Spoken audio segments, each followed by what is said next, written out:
Gaza city, اسرائیلی فوج غزہ پٹی کے سب سے بڑے ہسپتال الشفا میں داخل ہو گئی ہے۔ اسرائیلی فوج کے بیان کے مطابق دفاعی فورسز نے الشفا کے ایک مخصوص علاقے میں حماس کے ایک مشتبہ کمانڈ سینٹر کے خلاف ایک ٹارگیٹڈ آپریشن شروع کر دیا ہے۔ اسرائیلی فوج اس عسکریت پسند تنظیم پر الزام عائد کرتی ہے کہ اس نے فلسطینی علاقے کے سب سے بڑے ہسپتال کے نیچے سرنگوں میں اپنا فوجی ہیڈ کوارٹر قائم کر رکھا ہے۔ حماس کے زیر کنٹرول محکمہ صحت نے اس میڈیکل کمپلیکس کے مغربی حصے میں شدید دھماکوں کی اطلاع دی ہے۔ غزہ سٹی، غزہ میں حماس کے زیر انتظام وزارت صحت نے عالمی برادری اور اقوام متحدہ سے مطالبہ کیا ہے کہ وہ الشفا ہسپتال میں اسرائیلی کارروائی کو روکنے کے لیے جلد از جلد مداخلت کرے۔ وزارت صحت نے کہا کہ ہسپتال کے اندر موجود افراد میں سے 650 بیمار جبکہ ہزاروں زخمی ہیں۔ وائٹ ہاؤس نے الشفا ہسپتال پر چھاپہ مار کارروائی شروع ہونے کے فوراً بعد شہریوں کے تحفظ کے لیے اپنے خدشات کا اظہار کیا ہے۔ امریکہ کی نیشنل سیکیورٹی کونسل کے ایک ترجمان نے کہا کہ وہ ہسپتال پر فضائی حملے کی حمایت نہیں کرتے اور ہسپتال میں لڑائی نہیں دیکھنا چاہتے۔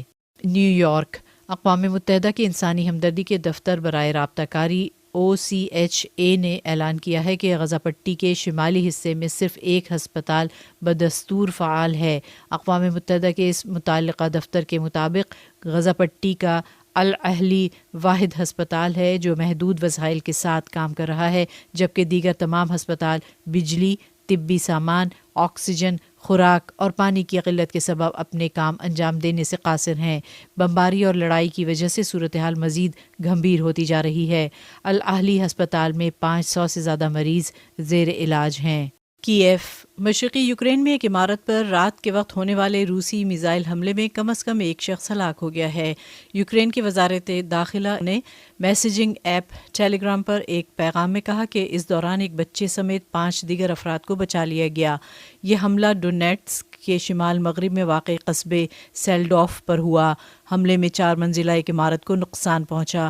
یوکرینی ذرائع کے مطابق روس 21 ماہ کے دوران یوکرین کے مختلف علاقوں پر باقاعدہ میزائل اور ڈرون حملے کرتا رہا ہے۔ برسلز، یورپی یونین یوکرین کے لیے اپنی انسانی امداد میں مزید 110 ملین یورو کا اضافہ کر رہی ہے۔ یورپی کمیشن نے وضاحت کی کہ موسم سرما کی آمد کے پیش نظر پہلے سے مشکلات کی شکار یوکرینی آبادی کے لیے اضافی چیلنجز سے نمٹنے کے لیے مزید امداد فراہم کرنے کا فیصلہ کیا گیا ہے۔ یہ رقم مثال کے طور پر خوراک، رہائش اور صحت کی دیکھ بھال کے لیے استعمال کی جا سکتی ہے۔ اس کے علاوہ بنیادی ڈھانچے پر ممکنہ روسی حملوں کی صورت میں توانائی کی فراہمی کو یقینی بنانے کے لیے اضافی 84 پاور جنریٹرز بھی فراہم کیے جائیں گے۔ کیلیفورنیا، امریکی صدر جو بائیڈن نے چین کے ساتھ تعلقات میں بہتری کی امید ظاہر کی ہے۔ چین کے سربراہ مملکت شی جن پنگ کے ساتھ ملاقات سے کچھ دیر قبل بائیڈن نے کہا کہ یہ ان کی ایک کامیابی ہوگی اگر دونوں ممالک کے باہمی روابط معمول پر آ جائیں۔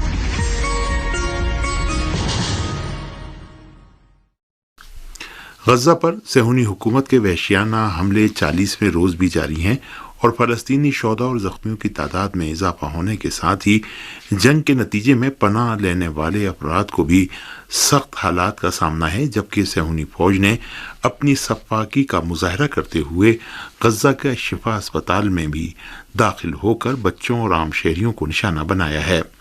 غزہ کے مظلوم اور نہتے فلسطینی عوام کے خلاف وحشیانہ جارحیت کا سلسلہ جاری رکھتے ہوئے صہیونی فوج الشفا اسپتال کے اندر گھس کر مریضوں، پناہ گزینوں اور بچوں کو نشانہ بنا رہی ہے۔ صہیونی فوج کے ترجمان نے CNN سے گفتگو میں دعویٰ کیا ہے کہ الشفا کمپلیکس میں حماس کو نشانہ بنایا جا رہا ہے اور یہاں ملنے والے فلسطینی فوجیوں کو قیدی بنایا جا سکتا ہے۔ صہیونی فوج کے ترجمان نے ایسی حالت میں یہ دعویٰ کیا ہے کہ ہسپتال میں کوئی فلسطینی فوجی موجود نہیں ہے۔ اس بارے میں فلسطین کی وزارت صحت نے اعلان کیا ہے کہ 10 صہیونی فوجی الشفا اسپتال کے ایمرجنسی وارڈ میں داخل ہو گئے اور اسپتال کے علاقے میں صہیونی فوجیوں نے ٹینک تعینات کر دیے ہیں۔ جہاد اسلامی فلسطین نے اعلان کیا ہے کہ غاصب صہیونی حکومت غزہ میں اپنا کوئی فوجی مقصد حاصل نہیں کر پا رہی ہے، اس لیے شفا اسپتال میں بیماروں اور پناہ لینے والے عام شہریوں پر مظالم ڈھائے جا رہے ہیں اور صہیونی جرائم کے ارتکاب میں امریکہ بھی برابر کا شریک ہے۔ غزہ میں حکومت کے پریس دفتر کے سربراہ نے کہا ہے کہ شفا ہسپتال کے صحن میں دسیوں فلسطینی شہداء کی لاشیں اور زخمی افراد موجود ہیں اور صہیونی اسنائپروں کی فائرنگ کی بنا پر ان زخمیوں کا علاج و معالجہ نہیں ہو پا رہا ہے۔ غیر سرکاری رپورٹوں میں شفا اسپتال کے احاطے میں صہیونی اسنائپروں کی فائرنگ میں بھی کئی فلسطینی شہید ہو چکے ہیں اور اسپتال کے احاطے میں صہیونی فوج نے اپنے ٹینک تعینات کر رکھے ہیں اور اس نے اسپتال میں آنے جانے کے سارے راستے بند کر دیے ہیں۔ غزہ کے شفا اسپتال پر صہیونی فوج کے حملے کی امریکہ نے حمایت کی ہے۔ امریکہ کا کہنا ہے کہ وہاں حماس کے افراد موجود ہیں، جبکہ حماس نے امریکہ کے اس الزام کو شرمناک قرار دیتے ہوئے اسے یکسر مسترد کر دیا ہے۔ دوسری جانب وہ فلسطینی باشندے جو غزہ میں صہیونی حکومت کے وحشیانہ حملے میں زندہ بچ گئے ہیں، ان دنوں موسم خزاں کی بارش میں زندگی کے سخت ایام گزار رہے ہیں۔ فلسطین کی مزاحمتی فورسز نے غزہ کے عوام کے خلاف صہیونی حکومت کے جاری مظالم کے پیش نظر متعدد راکٹ غزہ میں صہیونی فوجیوں کے اجتماع کے مقام پر داغے ہیں۔ ان راکٹ حملوں کے علاوہ غزہ میں فلسطینی جانبازوں اور صہیونی جارح فوجیوں کے درمیان شدید لڑائی ہو رہی ہے اور غاصب عناصر نے شیخ رضوان علاقے اور اس کے اطراف پر توپ خانے سے حملہ کیا ہے۔ غزہ کی مجاہدین بٹالین نے بھی اعلان کیا ہے کہ انہوں نے غزہ کے قصر العدل عمارت پر کہ جہاں صہیونی فوجی چھپے ہوئے تھے راکٹ حملہ کیا ہے۔ یہ راکٹ سعیر قسم کے ہیں اور اس سے صہیونی فوجیوں کو یہ راکٹ سعیر قسم کے ہیں اور اس سے صہیونی فوجیوں کو براہ راست نشانہ بنایا گیا ہے۔ تحریک حماس کے فوجی ونگ عز الدین قسام بریگیڈ نے گزشتہ 24 گھنٹوں کے دوران غزہ میں 9 صہیونی فوجیوں کو ہلاک کرنے کی خبر دی ہے۔ القسام بریگیڈ نے کہا ہے کہ مزاحمتی فورسز نے اسی طرح 22 اسرائیلی ٹینکوں اور فوجی گاڑیوں کو بھی تباہ کر دیا ہے جو غزہ میں داخل ہونا چاہتی تھیں۔ القسام بریگیڈ نے جنوبی غزہ کے مرکز میں میزائل سسٹم رجوم کے ذریعے غاصب فوجیوں کے ایک دستے پر بھی حملہ کیا ہے۔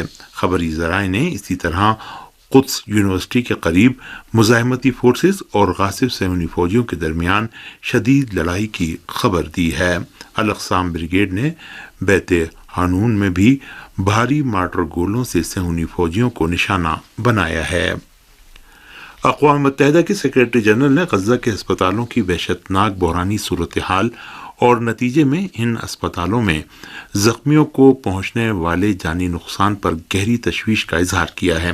اقوام متحدہ کے سیکرٹری جنرل نے طبی مراکز اور اسپتالوں پر صہیونی حکومت کے حملوں کو ناقابل قبول قرار دیا اور فوری طور پر جنگ بندی کی ضرورت پر تاکید کی۔ اس سے قبل عالمی ادارے صحت کے سربراہ نے بھی اقوام متحدہ کی سلامتی کونسل میں خبردار کیا تھا کہ غزہ میں صحت کا نظام بالکل چوپٹ ہو چکا ہے اور صورتحال بد سے بدتر ہوتی جا رہی ہے۔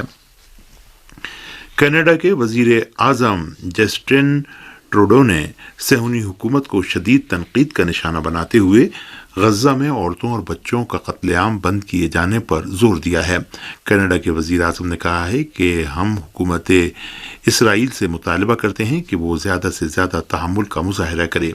دنیا ٹیلی ویژن اور سوشل میڈیا کے ذریعے ان تمام اقدامات کا نظارہ کر رہی ہے جو غزہ میں اسرائیل انجام دے رہا ہے۔ فلسطین کی اسلامی مزاحمتی تحریک حماس نے اعلان کیا ہے کہ تحریک مزاحمت اور القسام بریگیڈ کے حوصلے بلند ہیں اور غزہ پر حماس کا مکمل کنٹرول ہے۔ فلسطین کی اسلامی مزاحمتی تحریک حماس کے رہنما اسامہ حمدان نے اعلان کیا ہے کہ فلسطینی علاقوں سے غاصبانہ قبضہ ختم کرانے اور بیت المقدس کے دفاع، فلسطینی قیدیوں کی آزادی اور فلسطینی مملکت کے قیام کے سلسلے میں پیش رفت کا سلسلہ جاری ہے۔ انہوں نے کہا کہ غزہ میں بنیادی تنصیبات اور ہسپتالوں اور اسکولوں نیز فلسطینی کیمپوں کو جارحیت کا نشانہ بنائے جانے کا مقصد فلسطینیوں کو غزہ چھوڑنے پر مجبور کرنا رہا ہے۔ اسامہ حمدان نے اقوام متحدہ سے غزہ کے ہسپتالوں کی صورتحال کا جائزہ لینے کے لیے بین الاقوامی کمیٹی تشکیل دیے جانے کا مطالبہ کیا اور عرب و اسلامی نیز دنیا کی حریت پسند اقوام سے غزہ کے عوام کے خلاف جارحیت کے خاتمے تک احتجاج کا سلسلہ جاری رکھنے کی اپیل کی ہے۔ افغانستان کی طالبان انتظامیہ کے نگراں وزیر تجارت نے حکومت پاکستان سے مطالبہ کیا ہے کہ وہ افغان تاجروں کو ان کنٹینروں کو چھوڑ دے جنہیں کراچی کی بندرگاہ پر روک رکھا گیا ہے۔ افغان تاجروں کے کئی مہینوں سے کراچی بندرگاہ پر سینکڑوں کی تعداد میں کنٹینر رکے ہوئے ہیں، جبکہ کچھ کنٹینر ایسے بھی ہیں جو 1 سال سے بندرگاہ پر پھنسے ہوئے ہیں۔ پاکستانی ذرائع ابلاغ کے حوالے سے موصولہ رپورٹ کے مطابق افغانستان کی طالبان انتظامیہ کے نگراں وزیر تجارت نور الدین عزیزی نے اسلام آباد میں پاکستان کے نگراں وزیر خارجہ جلیل عباس جیلانی سے ملاقات میں کراچی کی بندرگاہ پر رکے ہوئے افغان تاجروں کے 3000 سے زائد کنٹینروں کو ڈسچارج کیے جانے کا مطالبہ کیا۔ انہوں نے کہا کہ پاکستان نے ان کنٹینروں کو اسمگلنگ کے شبے میں اور یا ٹیکس ادا نہ کیے جانے کی بنا پر ضبط کر رکھا ہے۔ توشہ خانہ کیس میں اسلام آباد ہائی کورٹ نے پی ٹی آئی کے چیئرمین عمران خان کی درخواست ضمانت بحال کر دی ہے۔ 190 ملین پاؤنڈ اسکینڈل میں گرفتاری کی وجہ سے ضمانت بحالی کی درخواست غیر مؤثر قرار دے دی گئی ہے۔ اسلام آباد ہائی کورٹ کے چیف جسٹس نے اس حوالے سے اپنا فیصلہ سنا دیا۔ فیصلے میں کہا گیا ہے کہ chairman P T I Imran Khan کی توشہ خانہ کیس میں ضمانت بحال تصور ہوگی اور احتساب عدالت دوبارہ کیس سن کر میرٹ پر فیصلہ کرے۔ اس سے پہلے چیف جسٹس اسلام آباد ہائی کورٹ نے فیصلہ محفوظ کر لیا تھا۔ یاد رہے کہ احتساب عدالت نے عدم پیروی کی بنا پر دونوں ضمانتیں خارج کر دی تھیں اور پی ٹی آئی کے چیئرمین نے احتساب عدالت کا فیصلہ ہائی کورٹ میں چیلنج کیا تھا۔ امریکہ نے مشترکہ فوجی مشقوں کے انعقاد کا بہانہ بنا کر جنوبی کوریا میں اپنے B-52 جنگی طیارے تعینات کرنے کا اعلان کیا ہے۔ یونہاپ نیوز نے جنوبی کوریا کے شمالی صوبے چونگچونگ میں چیوجو ایئرپورٹ پر امریکہ کے B-52 لڑاکا طیاروں کی لینڈنگ کی تصویر کے ساتھ رپورٹ دی ہے کہ ایک باخبر ذریعے نے مشترکہ فوجی مشقوں کے انعقاد کے بہانے سے جنوبی کوریا میں امریکہ کے B-52 جنگی طیارے تعینات کیے جانے کی خبر کی تصدیق کی ہے۔